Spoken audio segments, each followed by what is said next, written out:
I took turning 30 really hard, okay? I turned 30 18 years ago. I'm 48 years old. I don't know if I look 48. I don't think so. They say black don't crack, brown don't frown. Okay, look, I think I look pretty damn good for 48. 30 was a long time ago, and I took it really hard. I moved to California from Ohio because I turned 30. I wasn't doing what I wanted to do. I worked at Procter & Gamble. I was there for 6 years. I was dating an incredible woman.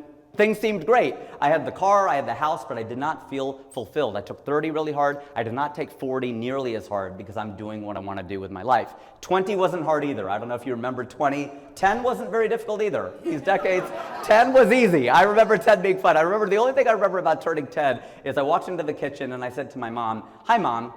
And she goes, "What happened to Mommy?" I go, "No, Mom, I'm double digits now. Okay, I'm 10. You were Mom going forward." I know, she had a little bit of her heart broke inside, but you know, that's what happened when I was 10.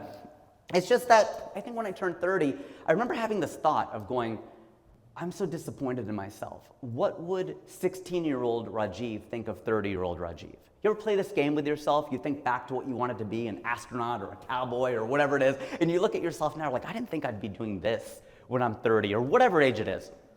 And that really upset me until I realized, why would a 16-year-old know more about being 30 than a 30-year-old, right? So don't let that happen to you because you're 16, you don't know what it's like to be 30. You're 30, you remember what it's like to be 16 or 10. But a lot of people have arrived at a similar conclusion. I'm a big tennis fan, grew up playing tennis. One of the great quotes is by Martina Navratilova, who said, "The moment of victory is much too short to live for that and nothing else." And it's a great illustration of, it's not the destination, it's the journey. I hear that all the time, it's true, but I love this embodiment of that quote. Lily Tomlin, great funny comedian. "The trouble with the rat race is that even if you win, you're still a rat." I love that. She's commenting on how we are in America, I feel, and I think this cuts to the very core of why it's so hard to be happy. Hang in there. That's another tip I have for you, is hang in there. Because there are sometimes where we feel like we're hitting a plateau, but life operates on a delay system. You work hard all fall, all autumn, and it feels like you're not getting anywhere, but those results might come to you in the spring, right? Sometimes you're at a kind of a work plateau where maybe you aren't working that hard, and we all go through that sometimes, but sometimes you're just at a results plateau. Just hang in there, keep going, do what you're doing, because if you're not in a funk, you're gonna come out of it on the other side. What did Winston Churchill say? An Indian quoting Winston Churchill, not maybe a good look, but I love his quote where he goes, "If you're going through hell, keep going." Right? What choice do you have? If you're going through hell, keep going. Because sometimes life is like a spring, you're getting pushed down and pushed down and pushed down, but you're gonna pop up. You're gonna convert that, potential energy to kinetic energy. Back to Ernest Hemingway. I love this man. He said, "Know when to stop." He would actually literally stop in the middle of a sentence so he knew where to pick it up the next day. You could do that. You could do that when you're writing a recommendation or a report or a letter or anything like that. You may not be writing The Old Man and the Sea, but you could use this when you're writing your next memo. Just start the next section and you'll return with a lot of momentum, a lot of energy. And as far as picking things up where they left off, I always found, at P&G, people were great about this. Instead of asking, "How was your weekend?" they would say, "Oh, how was your daughter's soccer match on Saturday afternoon?" They remembered that, from Friday to Monday, and that was a really great way to build relationships, to keep that momentum going from one week to the other. It was way more effective.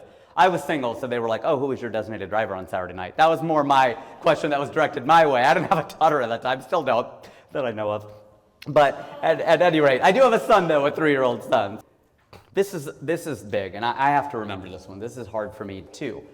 Don't asterisk your accomplishments. You don't know the circumstances of others' accomplishments either. And I had to learn this because I'd be like, "Oh, yeah, I opened for Dave Chappelle, or I opened for Joe Coy, or I opened for Russell Peters, but that's only because I met him here. It's only because I met this person there, or I ran into her here." Or then I would see all these other comedians doing something. I'm like, "Oh, well, I remember that because they just happened to be in the right place at the right time." Well, right, that's what you were. So you don't have to hold yourself to the standard of saying everyone else achieved something you didn't. You don't know the circumstances of their achievements. And there's a TED Talk given, never compare your insides to someone else's outsides. And this is very easy to do on LinkedIn, on Instagram, because you're going through everybody's feed and you're saying, "Oh my gosh, I haven't done anything." I had this man on my podcast, Isaac Saul. He now has a very successful political podcast. He's in the middle trying to find the balance between both sides. Good luck with that. And his podcast is really great. And he talked about that. He's like, he was in his office in Philadelphia and he's going home to see his wife and he's just excited about what he's doing. And then he gets on Instagram and he's going through all of his friends who are in Hong Kong and, Turks and Caicos and looking at like sunny skies and the sunset. And he goes, oh my God, my life sucks. This office sucks. What am I doing here? Right? Because also you're comparing everyone else, not only their outsides, but all of your friends are, of course, going to be doing more than you are at any given time. You're one person, so you're comparing the additive effect of what everyone else is doing. That's everyone's experience. And sometimes people are later gramming too. They didn't just do that yesterday. They're spacing it out over time. So it's really, really important not to do that.